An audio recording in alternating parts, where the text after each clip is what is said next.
नमस्कार दोस्तों, stock market studies में फिर से एक बार आपको बहुत बहुत स्वागत है। तो आज मैं फिर से आपके सामने कुछ इंपॉर्टेंस कंपनी का अपडेट लेके आया हूँ और आज का जो वीडियो है वो कुछ कुछ नहीं, एक्चुअली 3 स्टॉक के बारे में डिस्कशन करूंगा और तीनों के तीनों ही स्मॉल कैप टाइप कंपनी है। तो बहुत सारे दोस्तों ने मुझे कमेंट्स किया कि सर ऐसे कुछ कंपनीज के बारे में डिस्कशन करिए जो फ्यूचर में मल्टीबैगर रिटर्न देने का कैपेबिलिटी रखते हैं। देखिए, मैं आज उस तीनों कंपनी के डिटेल्स भी आपके साथ शेयर करूंगा। अभी आपको कौन सा कंपनी को वो निवेश करना है वो मुझे आप डिस्कशन के बाद ही कमेंट्स करके बताना। क्योंकि देखिए, मेरा काम है आपको सारे कंपनीज के डिटेल्स और जानकारी देना और आपका काम है उसके ऊपर वेरीफाई करके उसके ऊपर रिसर्च करके ही काम करना। क्योंकि मेरे तरफ से कोई भी बाय एंड सेल का रिकमेंडेशन नहीं होता है। तो चलो अभी शुरू करते हैं वीडियो को। और वीडियो को शुरू करने से पहले मैं रिक्वेस्ट करूंगा, चैनल को सब्सक्राइब नहीं किया तो जरूर कर लीजिएगा और टेलीग्राम को ज्वाइन नहीं किया वो भी कर सकते हैं, नीचे सारे लिंक अवेलेबल है। तो फर्स्ट जो कंपनी है उसके बारे में चर्चा करूं, उसका नाम आप सबसे पहले देखेंगे उससे पहले एक चीज को आपको जरूर दिखाना चाहूंगा। देखिए, यहाँ पे एक बड़ा सा आपको मतलब बॉल दिख रहा है और एक छोटा सा बॉल दिख रहा है। तो इस तरीके से एग्जाम्पल मैं आपको क्यों दिया, क्योंकि देखिए हर कुछ चीजों का बैलेंस होता है। जैसे यहाँ पे बड़े बल्ब और छोटे बल्ब मतलब छोटे बॉल में दोनों में अंतर कुछ मतलब बहुत ज्यादा है, क्योंकि इसका साइज कितना बड़ा है और इसका साइज कितना छोटा है, फिर भी देखिए बैलेंस सेम टू सेम हुआ। इसका कहने का मतलब क्या है कि अगर आप स्टॉक मार्केट के ऊपर निवेश करते हैं, आप सब यही सोच रहे हैं कि सारे के सारे लार्ज कैप कंपनी आपको रिटर्न देंगे, ऐसे बिल्कुल नहीं। स्मॉल कैप कंपनी भी आपको रिटर्न देंगे, मगर आपको सही ढंग से सही कंपनी चूज करना पड़ेगा जो कंपनी आपको बैलेंस दे। कि आपको लार्ज कैप कंपनी के ऊपर निवेश भी करके रखे हैं और स्मॉल कैप के ऊपर भी निवेश करेंगे तो आपको बैलेंस देंगे आपका पोर्टफोलियो का। तो हमेशा ऐसे नहीं कि पूरा का पूरा स्मॉल कैप के ऊपर ही निवेश कर लिए और पूरा का पूरा लार्ज कैप के ऊपर निवेश कर दिया। तो दोनों में ही एक नहीं होना चाहिए, दोनों में ही इन्वेस्ट करना चाहिए, तभी आपका एक अच्छा खासा रिटर्न बनने का चांसेस रहेगा। तो अभी चलो एक एक करके सारे कंपनीज के बारे में डिस्कस कर देता हूँ। फर्स्ट जो कंपनी है जिसका नाम है केफिन टेक्नोलॉजीज लिमिटेड। देखिए, केफिन टेक्नोलॉजी लिमिटेड जो देखा जाए तो एक टेक्नोलॉजी बेसिस काम करते हैं और वो भी किसके ऊपर, फाइनेंस के ऊपर। अगर इस कंपनी के सॉल्यूशन एंड प्रोडक्ट देखेंगे तो म्यूचुअल फंड सॉल्यूशंस के ऊपर काम करते हैं, ग्लोबल बिजनेस सॉल्यूशंस के ऊपर, साथ ही साथ प्राइवेट वेल्थ मैनेजमेंट के ऊपर, साथ ही साथ आप देखेंगे तो नेशनल पेंशन सिस्टम के ऊपर, ग्लोबल फंड सॉल्यूशन के ऊपर, कंपनी रजिस्ट्रेशन के ऊपर। तो जितने सारे प्रोडक्ट आपको दिख रहा है वो सारे के सारे फाइनेंस के ऊपर डिपेंडेंट है, सारे के सारे फाइनेंस कैटेगरीज के ऊपर ही देखने को मिला। कंपनीज के जो प्रोडक्ट है वो तो मैंने आपको साथ शेयर किया हूँ। अभी सिर्फ प्रोडक्ट देखने से कुछ फायदा नहीं होगा, क्योंकि कंपनी की मार्केट में डिमांड कितना है, मार्केट में फ्यूचर में इसका किस तरीके से ग्रोथ होने का चांसेस है वो भी देखना चाहिए। कंपनी ग्लोबली मार्केट में भी अच्छा खासा प्रेजेंस बना के रखा, ज्यादा से ज्यादा company America, Europe and Australia, इस तीनों कंट्रीज के ऊपर कंपनी फोकस रखे है, इसके ऊपर भी कंपनी काम करते हैं। तो कंपनी की म्यूचुअल फंड सॉल्यूशन के माध्यम से, कॉर्पोरेट रजिस्ट्री सॉल्यूशन के माध्यम से, national pension system and global funds system, इस तरीके से प्रोडक्ट्स के ऊपर कंपनी काम कर रहा है। और सबसे बड़ी बात क्या है, आप देखेंगे इसका कस्टमर बेसिस। तो name of the speak for us, मतलब कौन सा कस्टमर इसके साथ जुड़े हुए हैं, जैसे axis mutual fund, Baroda mutual fund, Bharat heavy electric limited, bank of Baroda, उसके साथ साथ भारती एयरटेल, उसके साथ साथ DWS, DLF, और भी देखिए सऊदी अरब की एक बैंक भी है, और BNP, ये भी एक म्यूचुअल फंड कंपनी है। तो इस तरीके से कितनी सारी कंपनीज आप देख सकते हैं। हिंदुस्तान यूनिलीवर है, JAR है, JSW स्टील है, ग्रो है, IDFC है, इन्फोसिस, उसके साथ मोतीलाल ओसवाल। आप देखेंगे इसका लंबा लिस्ट आपको देखने को मिलेगा। NHPC, ONGC, NTPC mutual fund, साथ ही साथ आप देखेंगे तो पावर ग्रिड, और इसके साथ साथ रिलायंस, कितने बड़े बड़े कंपनी है आपके साथ, इसके साथ देखिए रिलायंस भी है, साथ ही साथ सहारा म्यूचुअल फंड, सैमको, साथ ही साथ UTI जो देखा जाए तो आदित्य ग्रुप के है, विप्रो भी है, यूको बैंक भी है, स्विट्जरलैंड भी है, रिलायंस पावर भी है। तो इतनी बड़ी से बड़े कस्टमर इसके पास है। तो इस कस्टमर बेस के हिसाब से आपको मैं जरूर कहूंगा कंपनी में ग्रोथ पोटेंशियल फ्यूचर में बहुत अच्छा खासा देखने को मिल सकता है। अभी कितना ग्रोथ है चलो मैं आपको दिखा देता हूँ। अभी कंपनी का मार्केट कैप कितना है, 9,000 करोड़ के आसपास। कंपनी का P ratio, industries P ratio थोड़ा सा हाई है। कितना हाई है चलो मैं एक बार आपको दिखाई देता हूँ। पी रेशियो आज दिखाए तो टॉप लेवल में है। कंपनी के एवरेज पी रेशियो कितना है, 33 है, और कंपनी के करंट पी रेशियो कितना है, 44 के आसपास है। इसका मतलब पी रेशियो बहुत हाई पिक लेवल के चले गए हैं। आरओसी आरओई दोनों ही आपको एवरेज के ऊपर देखने को मिलेगा, और डेप्थ एकदम ना के बराबर है। हाथ में कैश 154 करोड़ के आसपास देखने को मिला। प्रोमोटर के पास होल्डिंग 49% के आसपास देखने को मिला है। अभी कंपनी के क्वार्टरली जो रिजल्ट है उसके बारे में चर्चा करूं तो कंपनी देखिए क्वार्टर में हर क्वार्टर को कंपनी बीट करते आगे बढ़ रहा है। 180 करोड़ 200 करोड़ तक कंपनी इस बार पहुंच चुके हैं। तो कंपनी अलग लेवल का सेल्स का ग्रोथ कर रहा है। एक्सपेंस को भी मेंटेन करने के बाद प्रॉफिटेबिलिटी जो है वो देखिए धीरे धीरे करके आगे बढ़ रहा है। इस बार 60 करोड़ से ऊपर कंपनी का प्रॉफिटेबिलिटी देखने को मिला। अभी profit and loss year of year basis में दिखा दूं तो सेल्स लगातार बढ़ते चले गए, एक्सपेंस भी कंपनी कंट्रोल में रखे, और कंपनी की जो प्रॉफिटेबिलिटी है, नेट प्रॉफिट, वो 9 करोड़ से बढ़ के हो चुके हैं 215 करोड़। तो किस लेवल में कंपनी ग्रोथ किया है आप यहाँ पे देख सकते हैं। तो अलग लेवल का यहाँ पे ग्रोथ देखने को मिला। तो जिसके कारण कंपनी आपको सेल्स ग्रोथ, प्रॉफिट ग्रोथ सब कुछ बेस्ट दिखा है। रिटर्न ऑफ इक्विटी भी बेस्ट है। हाल ही के लिए कंपनी अभी भी तक 1 साल नहीं हुआ तो इसलिए रिटर्न आपको नहीं देखने को मिलेगा। तो कंपनी के ऊपर बैलेंस शीट के बारे में चर्चा करूं तो रेवेन्यू जो है वो लगातार बढ़ते चले जा रहे हैं, और उस बेसिस में कंपनी के जो बोरिंग्स है वो एकदम देखा जाए तो कम होता जा रहा है। पहले तो 450 करोड़ के आसपास बोरिंग्स था, वो भी कंपनी कंट्रोल में रखा। फिक्स्ड एसेट भी लगातार बढ़ते चले गए। तो सारे पॉइंट्स कंपनी के फ्लेवर में देखने को मिला। अभी एज ए इन्वेस्टर क्या कर रहा है देखिए, अगर कंपनी में दम नहीं होता तो इंस्टीट्यूशन इतना बड़ा क्वांटिटी ऐड नहीं करता। देखिए एफएस के पास कितना होल्डिंग है, 9%, चलो मान लेता हूँ कम है। डीएस के पास कितना है, करीबन 22%। यहाँ पे देखिए कितना ज्यादा इन्वेस्टमेंट है। प्रोमोटर के पास कितना होल्डिंग है, 49%। पब्लिक के पास कितना, 19%। इसका मतलब अच्छा खासा यहाँ पे होल्डिंग्स देखने को मिला है, और इसी होल्डिंग्स के वजह से कंपनी के ऊपर एक मैसिव मोमेंटम जंप देखने को मिल सकता है। अभी कंपनी के ऊपर चार्ट पैटर्न के बारे में बात करूं तो आप देखेंगे कंपनी जब से स्टार्ट हुआ तब से लेकर एक करेक्शन मोमेंटम देखने को मिला था। उसके बाद देखिए रॉकेट की तरफ भागना स्टार्ट की। जब से कंपनी लिस्टिंग हुआ तब से लेकर अगर मैं आज तक टॉप लेवल तक देखूं तो ऑलमोस्ट 46% के आसपास रिटर्न दिया। अगर वही चीज मैं यहाँ पे आपको लोअर साइड से दिखा दूं तो ऑलमोस्ट 100% के आसपास कंपनी रिटर्न दे चुके हैं। तो इस कंपनी का और भी बहुत ज्यादा रिटर्न देने बाकी है। तो आपके क्या राय है इस कंपनी के ऊपर, जरूर मुझे कमेंट्स करके बताना।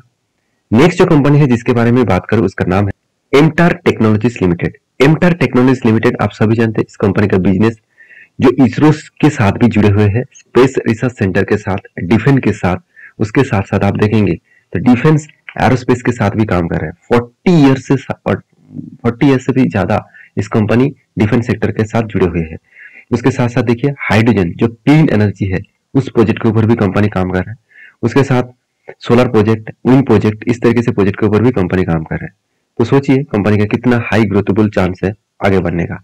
और रही बात इस कंपनी के सेक्टर का, आप देखेंगे तो सिविलियन न्यूक्लियर मतलब जो पावर सेक्टर है, न्यूक्लियर मतलब पावर सेक्टर है, वो भी इस कंपनी बना कर रखे हैं। साथ ही साथ डिफेंस एरोस्पेस, तो डिफेंस एरोस्पेस के ऊपर भी इस कंपनी काम करते हैं। स्पेस मतलब इसरो, ये भी इसका कस्टमर है। तो इसरो के साथ भी जुड़कर कंपनी जितने सारे मिसाइल लॉन्चर्स यूज किया जाता है उसका भी मतलब प्रोडक्ट्स इसी कंपनी बनाते हैं। उसके साथ साथ आप देखेंगे तो ball services and roller services, तो इसके ऊपर भी काम करते हैं। उसके साथ साथ क्लीन एनर्जी इसके ऊपर भी काम कर रहे हैं। उसके साथ साथ अदर सेगमेंट्स, मेरीन, सबमेरीन, इस तरीके से प्रोडक्ट के ऊपर भी कंपनी काम कर रहा है। तो कंपनी का जो प्रोजेक्ट है और प्रोडक्ट का जो डिमांड है वो लगातार बढ़ते जा रहे हैं, और भी बढ़ने का चांसेस है, क्योंकि गवर्नमेंट इस सेक्टर के ऊपर सबसे ज्यादा फोकस रखे है और सबसे ज्यादा डिफेंस सेक्टर के ऊपर काम कर रहा है। अब इसका क्लाइंट बेसिस देखेंगे तो आप चौंक जाओगे। जैसे आप देखेंगे तो न्यूक्लियर फ्यूल कॉम्प्लेक्स, साथ ही साथ ब्लूम एनर्जी और राफेल्स जो है वो भी इसका कस्टमर है, डीआरडीओ। उसके साथ साथ आप देखेंगे तो यहाँ पे देख सकते हैं बालाजी मतलब अमीन्स लिमिटेड। उसके साथ साथ आप देखेंगे तो WOM world wide older machine, ये भी इसका कस्टमर है। डीआरडी का जितने सारे अलग अलग सेक्टर है, सारे के सारे कस्टमर है। टाटा ग्रुप के भी इसके कस्टमर है। और उसके साथ साथ आप देखेंगे तो कितने बड़े से बड़े Bharat electronics limited, Bharat dynamic limited, तो ये सारे के सारे, हिंदुस्तान एरोनॉटिक्स लिमिटेड, इसरो इसका कस्टमर है। तो कितने बड़े से बड़े कस्टमर इसके पास आप देख सकते हैं। तो इसका मतलब इसका कस्टमर बेस बहुत स्ट्रांग है और कंपनी बहुत एक्सपीरियंस कैटेगरीज कंपनी है। अभी देखा जाए तो फिलहाल के कंपनी का जो मार्केट कैप है वो बहुत छोटा है, 6,800 करोड़ के आसपास है। इसका मतलब हाई ग्रोथेबल के चांसेस है कंपनी का आगे बढ़ने का। कंपनी का आरओसी दोनों ही बेस्ट देखने को मिला। प्रोडक्ट कंपनी का पी रेशियो बहुत हाई है। कितना हाई है मैं एक आपको बता दूं। फिर भी कंपनी की एक टाइम पी रेशियो चला गया था 135 के आसपास, आज पी रेशियो 70 के आसपास है। इसका मतलब कंपनी का पी रेशियो 73 के आसपास देखने को मिला। तो एवरेज पी रेशियो कंपनी का current P ratio same to same है, तो एक अच्छी बात होता है। और कंपनी के देखिए जो एनुअल इनकम है 104 करोड़। डेप्थ के बारे में बात करूं तो डेप्थ ना के बराबर देखने को मिला। प्रोमोटर के पास होल्डिंग कितना है 39% के आसपास। अभी कंपनीज के ऊपर जो क्वार्टरली रिजल्ट है वो उसके बारे में चर्चा करूं तो सेल्स ग्रोथ लगातार बढ़ते चले गए, कंटिन्यूसली सेल क्या किया, कंटिन्यूसली बढ़ते चले गए। उस हिसाब से कंपनी एक्सपेंस को भी मेंटेन कर बैठा और कंपनी का जो प्रॉफिटेबिलिटी है, नेट प्रॉफिट भी लगातार बढ़ते चले गए। अभी ईयर ऑफ ईयर बेसिस में क्या हो रहा है आप देखेंगे तो ईयर ऑफ ईयर बेसिस में 2012 में सिर्फ 100 करोड़ था, आज वो बढ़ के हो चुके 600 करोड़। और कंपनी के जो एक्सपेंस है वो भी आप देख सकते हैं कंट्रोल में है। उसके बाद प्रॉफिटेबिलिटी, जो कंपनी कंटिन्यूसली प्रॉफिट को मेंटेन की। सिर्फ 2017 में कंपनी लॉस किए थे, 2015 में कंपनी थोड़ा सा लॉस किया, उसके बाद कंपनी पीछे मुड़ के नहीं देखा, कंटिन्यूसली कंपनी प्रॉफिट को वो मेंटेन कर रहा है। एक अच्छी बात है किसी भी कंपनीज के लिए। और रही बात इस कंपनी के जो सेल्स का ग्रोथ है, प्रॉफिट का ग्रोथ है और रिटर्न ऑफ इक्विटी का जो ग्रोथ है वो हर दिशा में शानदार तरीके से देखने को मिलेगा। इसीलिए कंपनी एक साल में 40% के आसपास रिटर्न दिया। अभी 3 साल का डेटा नहीं आया, नहीं तो आपको देखने को मिल जाता है कि कंपनी कितना शानदार रिटर्न दिया। अभी मैं आपको चार्ट पैटर्न में दिखाऊंगा, उससे पहले कंपनी का बैलेंस शीट देख लीजिए। कंपनी का बैलेंस शीट में देखिए कर्जा कंपनी का थोड़ा सा बड़ा, अभी कितना बड़ा 250 करोड़ के आसपास हो चुके हैं। रिजर्व मान के चलता हूँ 600 करोड़ के आसपास है, ऑलमोस्ट डबल के आसपास है। फिक्स्ड एसेट भी कंपनी के ऊपर देखा जाए तो 162 करोड़ से बढ़ के हो चुके 289 करोड़ के आसपास। इसका मतलब फिक्स्ड एसेट भी बढ़ा और खुद के बिजनेस के ऊपर अच्छा खासा पैसा भी लगा के रखा, करीबन 70 करोड़ के आसपास। अभी सबसे इंपॉर्टेंट पॉइंट क्या है इस कंपनी के ऊपर, जो एज ए इन्वेस्टर, प्रोमोटर से लेकर एफआईडीएस पब्लिक, हर किसी के पास इस कंपनी का हिस्सेदारी देखने को मिला है। अभी कंपनी ने कर्जा क्यों लिया वो आप देखेंगे तो कंपनी को 186 करोड़ के आसपास प्रोजेक्ट मिला। तो कंपनी के हाथ में कितना कैश है 103 करोड़, मतलब 100 करोड़ के आसपास कंपनी प्रॉफिट कमाया है और कंपनी को 186 करोड़ का प्रोजेक्ट मिला। तो इस प्रोजेक्ट को कंप्लीट करने के लिए कंपनी ने क्या किया, कर्जा उठाया। तो इसमें चिंता करने का जरूरत नहीं है। तो सारे पैरामीटर्स तो सही है, इसीलिए इंस्टीट्यूशन भी इसके ऊपर भरोसा करते हैं, चाहे प्रोमोटर हो, चाहे एफआईएस हो, चाहे डीएस हो, हर किसी व्यक्ति ने इस कंपनी को बहुत तगड़ा बाइंग करके रखे हैं। तो कंपनी के चार्ट पैटर्न के बारे में बात करूं तो आप देखेंगे तो जब से कंपनी स्टार्ट हुआ तब से लेकर एक अप टेन मूवमेंट में था और अभी तक ये शानदार तरीके से एक रिवर्सल करने के बाद फिर से एक सपोर्ट को वो टच किए और उसके बाद देखिए धीरे धीरे करके वो अप टेन मूवमेंट में जा रहा है।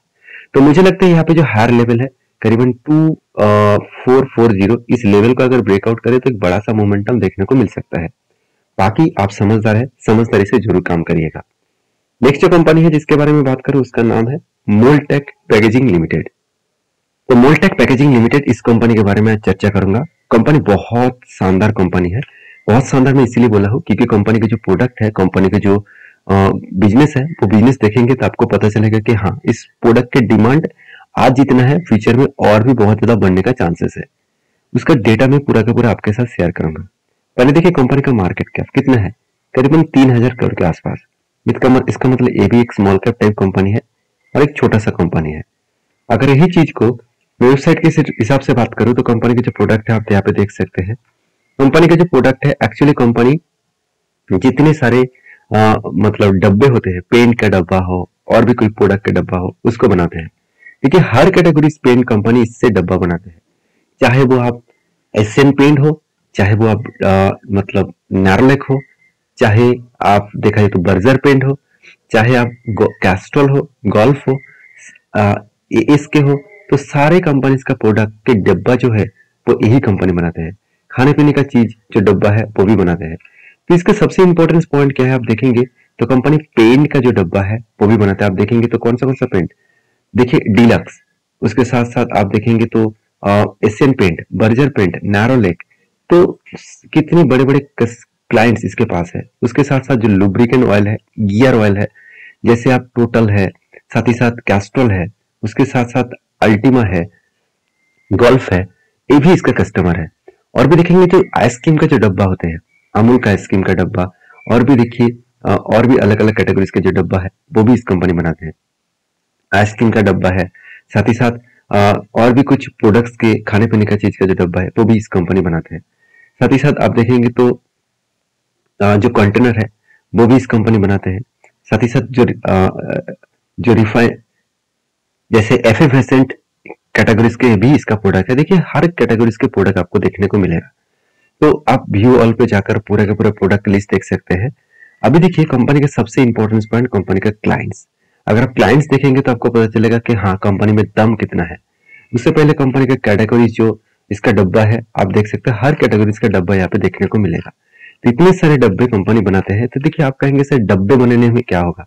देखिए कोई भी कंपनी अगर प्रोडक्ट बनाते हैं तो वो खुद डब्बा नहीं बनाएगा, तो वो दूसरे कंपनी से डब्बा को ऑर्डर करेंगे और उसके ऊपर वो प्रोडक्ट को रखकर बेचेंगे। तो इस कंपनी का कस्टमर बेसिस देखेंगे तो देखेंगे आप पार्ले जी, पेप्सी को, साथ ही साथ आप देखेंगे स्कोप्स, एमटीआर, तो साथ ही साथ देखेंगे तो आईटीसी, पीएनजी, कैडबेरी सेलिब्रेशन जो है, अमूल जो है, उसके साथ साथ डाबर, साथ ही साथ वीवल, उसके साथ साथ आप देखेंगे तो क्वालिटी वेल्थ, उस आइसक्रीम का जो कंपनी है, और हिंदुस्तान यूनिलीवर, कितने बड़े बड़े कस्टमर है इसका। हल्दीराम भी इसका कस्टमर है। तो हेरिटेज जो हेल्थ हेरिटेज जो कंपनी है ये भी इसका कस्टमर है।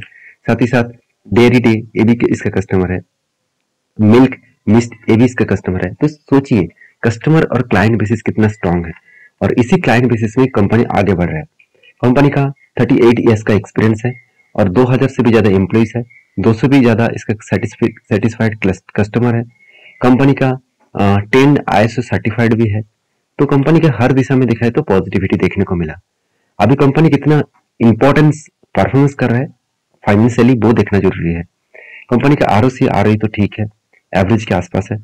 इंडस्ट्रीज पी रेशियो कंपनी का P ratio same to same है। इनकम भी हो रहा है, कर्जा ना के बराबर है, हाथ में कैश भी छोटा मोटा है। प्रोमोटर के पास होल्डिंग्स थोड़ा सा कम है। अभी कंपनी का प्रॉफिट एंड लॉस के बारे में बात करें तो कंपनी का सेल्स लगातार बढ़ते चले जा रहे हैं। देखिए सेल्स किस लेवल में बढ़ा, कंटिन्यूसली सेल्स कंपनी बढ़ाते चले गए। एक्सपेंस को भी कंपनी मेंटेन की। उसके बाद प्रॉफिटेबिलिटी आप देखेंगे तो अलग लेवल का कंपनी प्रॉफिट किया।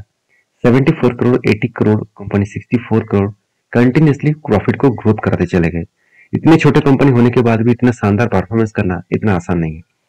कंपनी का सेल्स का ग्रोथ, प्रॉफिट का ग्रोथ, रिटर्न इक्विटी, सब कुछ आपको बेस्ट तरीके से देखने को मिलेगा। CAGR का परसेंटेज भी बहुत शानदार है। उस हिसाब से देखा है तो कंपनी में अच्छा खासा यहाँ पे ग्रोथ देखने को मिला। अभी कंपनी के ऊपर एज ए इन्वेस्टर, प्रोमोटर से लेकर FSDS पब्लिक, हर किसी के पास इस कंपनी का हिस्सेदारी आपको देखने को मिलेगा। तो कंपनी का जो कैश फ्लो है वो भी दिखाए तो लगातार यहाँ पे बढ़ते जा रहे हैं। तो हर दिशा में दिखाए तो कंपनी के ऊपर पॉजिटिविटी देखने को मिला। अभी इस कंपनी के ऊपर चार्ट पैटर्न के बारे में बात करूं, अब देखेंगे जब से कंपनी स्टार्ट हुआ था इसका प्राइस था 115 और आज कितना है, आज 1000 के ऊपर है। तो सोचिए कितना शानदार एक मोमेंटम मैसिव जाम देखने को मिला। इसी तरीके से कंपनी का लॉन्ग जर्नी होने का चांसेस भी है। तो आप इस कंपनी के ऊपर फोकस रखिए, स्टडी करिए, उसके बाद कुछ काम करने के लिए सोचिए, क्योंकि इस कंपनी के ऊपर सिर्फ आप नहीं एज ए इन्वेस्टर भी अच्छा खासा होल्डिंग करके रखे हैं। तो बाकी आपके क्या राय है इस सारे कंपनीज के ऊपर मुझे जरूर कमेंट्स करना। कौन सा कंपनी के ऊपर आप निवेश करना चाहते हैं मुझे जरूर कमेंट्स करना, क्योंकि वीडियो टोटली एजुकेशन पर्पस में था, कोई भी बाय एंड सेल का रिकमेंडेशन नहीं था। तो प्लीज रिसर्च करके ही काम करना। नेक्स्ट वीडियो में, तब तक के लिए अच्छे से रहिए, अपने ख्याल रखिए। धन्यवाद।